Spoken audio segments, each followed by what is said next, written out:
ایک دفعہ سلطان صلاح الدین ایوبی رحمۃ اللہ علیہ اپنے کمرے میں بستر پر آرام فرما رہے تھے۔ عشاء کے بعد کا وقت تھا کہ اچانک سلطان صلاح الدین ایوبی رحمۃ اللہ کی آنکھ کھلی۔ سلطان نے محافظ کو آواز دی۔ ایک محافظ اندر آیا جو باہر دروازے پر سلطان کی حفاظت پر مامور تھا۔ سلطان نے اسے اشارہ دیا اور اس نے سلطان کو ایک پیالہ پانی بھر کے دیتے ہوئے پیچھے کی طرف ہٹا۔ سلطان نے پانی پیا اور دوبارہ آرام کرنے کے لیے بستر پر لیٹ گئے۔ چند لمحے گزرنے کے بعد بھی سلطان کو نیند نہیں آ رہی تھی۔ سلطان کبھی ادھر کروٹ بدلتا تو کبھی ادھر، لیکن نیند نہیں تھی کہ آنے کا نام ہی نہیں لے رہی تھی۔ سلطان کبھی بستر پر لیٹا تو کبھی بستر پر اٹھ کر کھڑا ہوتا، لیکن نیند پھر بھی نہیں آ رہی تھی۔ تھوڑی دیر سوچنے کے بعد سلطان صلاح الدین ایوبی رحمۃ اللہ علیہ نے محافظ کو اندر بلایا اور کہا کہ تم اسی طرح کمرے کی حفاظت پر رہنا اور کسی کو بھی اس بات کی خبر نہ ہو کہ میں باہر سیر و تفریح کے لیے جا رہا ہوں۔ سلطان نے ایک کالے رنگ کا کپڑا اٹھایا۔ منہ پر لپیٹتے ہوئے سلطان صلاح الدین ایوبی رحمۃ اللہ علیہ اپنے کمرے سے باہر چل پڑے۔ چلتے چلتے سلطان صلاح الدین ایوبی رحمۃ اللہ علیہ کا گزر ایک خستہ حال جھونپڑی کے پاس سے ہوا، جس میں سے بوڑھا امام صاحب اور بوڑھی عورت آپس میں گفتگو کر رہے تھے۔ امام صاحب بوڑھی عورت کو کہہ رہے تھے کہ اب میری عمر بہت زیادہ ہو چکی ہے، میں اب مسجد میں امامت نہیں کر سکتا۔ نماز میں تلاوت کرتے وقت میری زبان لڑکھڑاتی ہے۔ میرے گھٹنوں میں اتنی طاقت نہیں کہ میں اتنی سردی میں اتنی صبح باہر چل کر مسجد میں جاؤں اور امامت کراؤں، لہٰذا میں وہاں سے ہمیشہ ہمیشہ کے لیے چھٹی لے کر آنا چاہتا ہوں۔ جو عبادت کر سکوں گا اپنی خستہ حال جھونپڑی میں کروں گا۔ اس کی بیوی کہنے لگی، حضور جیسا آپ کا دل کرے، لیکن پھر امام صاحب نے کہا، پریشانی کی بات یہ ہے کہ میرے پاس ایک کھوٹا سکہ بھی نہیں، ہم دعوت کی روٹی کا بندوبست کیسے کریں گے؟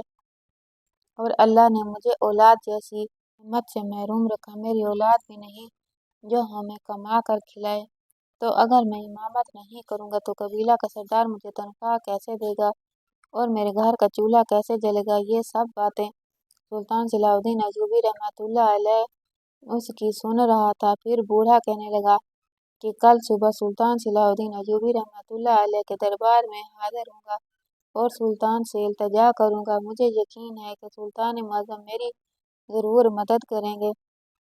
صبح ہوئی، سلطان صلاح الدین ایوبی رحمۃ اللہ علیہ دربار میں تشریف لائے تو اتنے میں ہی بوڑھا بزرگ سلطان کے سامنے حاضر ہوا اور کہا، سلطان معظم میں فلاں مسجد کا امام صاحب ہوں۔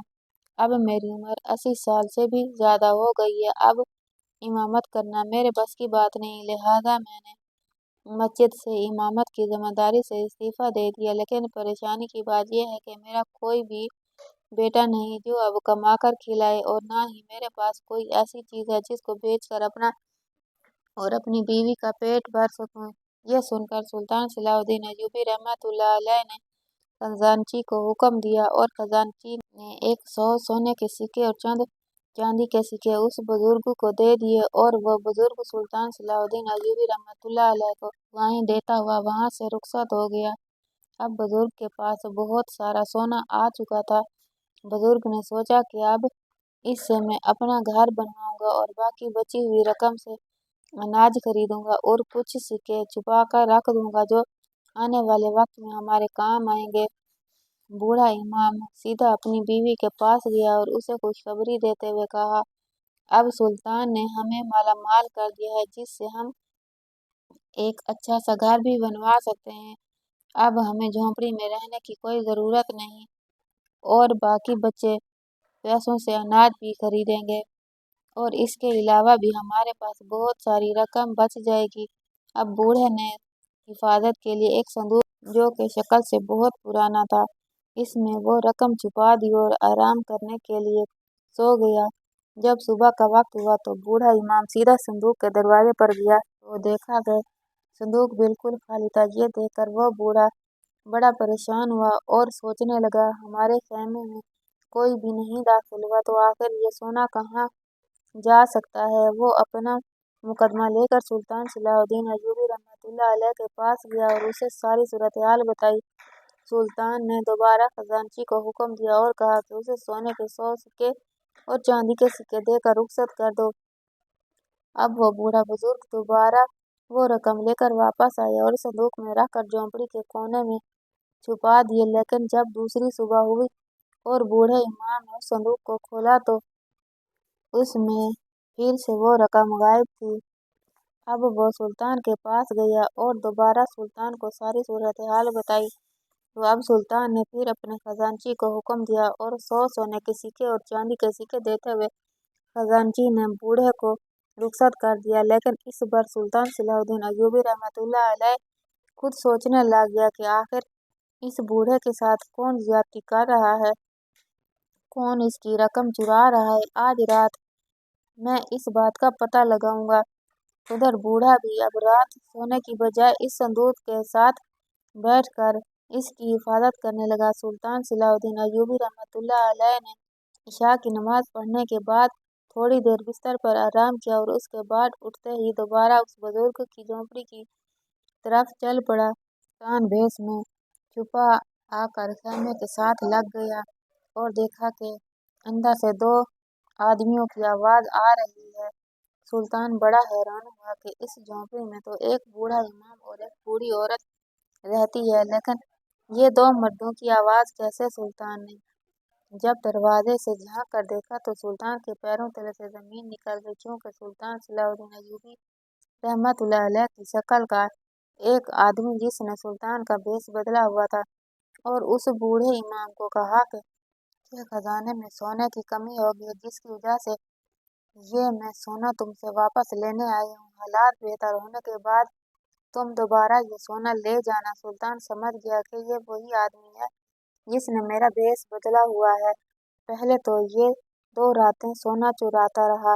जब तीसरी रात उसने देखा कि अब ये सोना नहीं चुरा सकता तो मेरे भेष में इस बूढ़े इमाम से ये रकम बटोरना चाहता है। सुल्तान सलाहुद्दीन अय्यूबी रहमतुल्लाह अलैह उसी वक्त खेमे के अंदर दाखिल हुआ और उस बहरूपिये को पकड़कर सीधा महल में ले गया और सिपाहियों को हुक्म दिया कि इसको ज़ंदान में डाल दो, सुबह मेरी अदालत में पेश करना। और उस बूढ़े इमाम साहब को कहा कि आपका मुजरिम पकड़ गया है, तुम आराम से सोने को रख कर सो जाओ, तुम्हें फिक्र करने की ज़रूरत नहीं। जब सुबह हुई तो सिपाहियों ने उस बहरूपिये को, जिसने सुल्तान सलाहुद्दीन अय्यूबी रहमतुल्लाह अलैह का भेष बदला हुआ था, सुल्तान के सामने हाजिर किया। सुल्तान ने उससे पूछा कि बताओ, तुमने 2 रातें उस बूढ़े इमाम का सोना चोरी किया। पहली बात तो ये है कि तुम्हें कैसे पता चला कि वो सोना कहाँ छुपा कर रखता है, और दूसरी बात तुम उसका सोना क्यों चुराते थे। अगर तुम चोर होते तो बाकी जगहों पर भी तुम चोरी कर सकते थे, लेकिन सिर्फ इस बूढ़े इमाम के साथ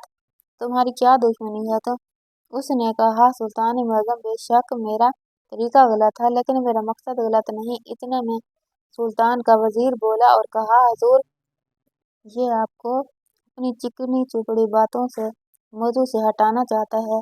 आप इसकी बातों पर बिल्कुल ध्यान न दें। इसने बूढ़े इमाम के साथ ज्यादती की। लेकिन सुल्तान सलाहुद्दीन अय्यूबी रहमतुल्लाह अलैह ने वजीर को चुप कराते हुए कहा कि इसको अपनी बात की वजाहत करने दो। सुल्तान ने उससे पूछा कि बताओ, तुम्हारा मकसद किस तरह नेक था। तो उसने बताते हुए कहा, सुल्तान मुअज़्ज़म, सारी जिंदगी इस इमाम साहब ने अपनी तनख्वाह से ऐश इशरत में गुजार दी, सिर्फ खाने पीने में लगा रहा।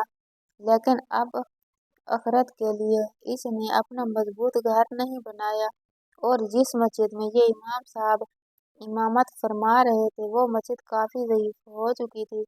इसीलिए कबीले वालों ने एक जमींदार से चंदा इकट्ठा करके जमीन का टुकड़ा मस्जिद तामीर करने के लिए खरीदा। जब ये बात इमाम साहब को पता चली तो इसने तमाम कबीले वालों को इस बात पर मुतमिन कर लिया कि हम इसी जगह पर दोबारा मस्जिद की तामीर करेंगे और इस नई जगह पर इमाम साहब अपना घर बनाएगा, क्योंकि इमाम साहब के घर को भी अब मस्जिद से कम ना समझें और लोगों की जहालत देखें कि उन्होंने इमाम साहब की बात को तस्लीम कर लिया। और अब ये इमाम साहब के पास ये मसला था कि इस जगह घर तामीर करने के लिए ये पैसे कहाँ से लाए। इसलिए इसने ये नाटक किया और आपके पास आकर रकम ले गया।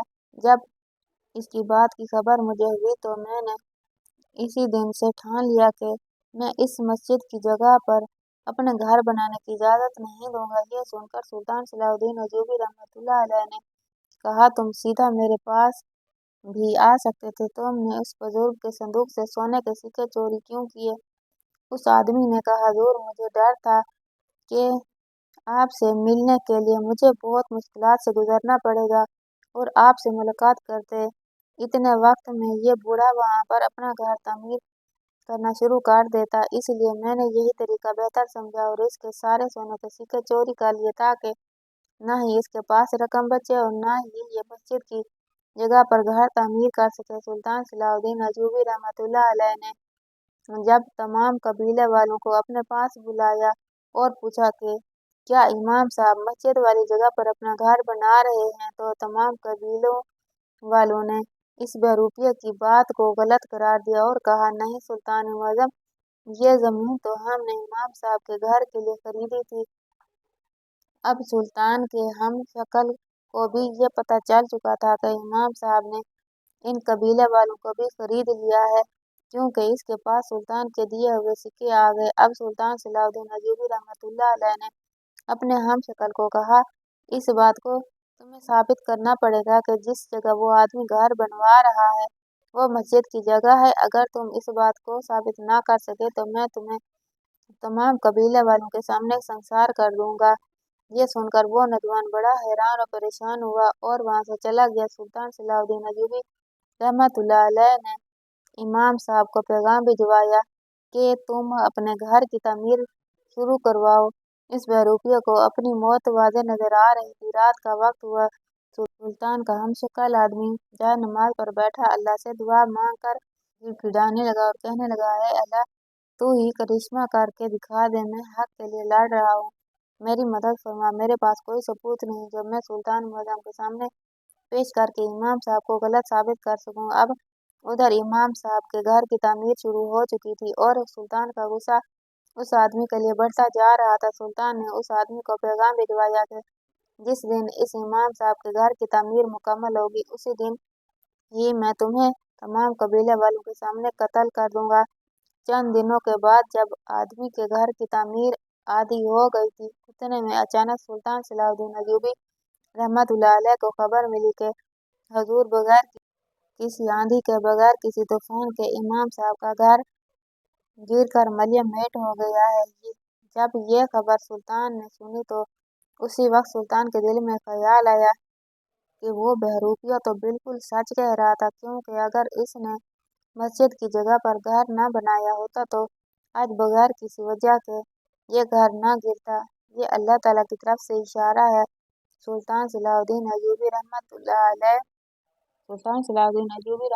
अलैह ने फौरन अपने सिपाहियों को और बहरूपिये को साथ लिया और उस मस्जिद वाली जगह पर पहुंच गया। सुल्तान सलाहुद्दीन अय्यूबी रहमतुल्लाह अलैह ने इमाम साहब को कहा कि जब तुम्हारा मकान गिरा तो इस वक्त कोई आंधी आई थी? उसने कहा, नहीं सुल्तान। जब पूछा गया कि क्या ज़लज़ला आया? उसने कहा, नहीं सुल्तान मुअज़्ज़म। फिर सुल्तान ने कहा, अब ऐसी वजह पेश करो जिससे ये साबित हो जाए कि ये तुम्हारा मकान क्यों गिरा है, वरना इस बहरूपिया की बात बिल्कुल दुरुस्त है। अगर तुमने मस्जिद वाली जगह पर घर बनाने की कोशिश की और अल्लाह ताला की तरफ से ये इशारा है कि मस्जिद की जगह पर तुम कभी घर नहीं बना सकते, इसलिए तुम्हारा ये घर गिर गया। सुल्तान ने उसे कहा कि अगर तुम अपनी बात को साबित ना कर सके तो इसी वक्त तुम्हें इस मलबे के नीचे डलवा कर ऊपर मस्जिद तामीर करवा दूंगा।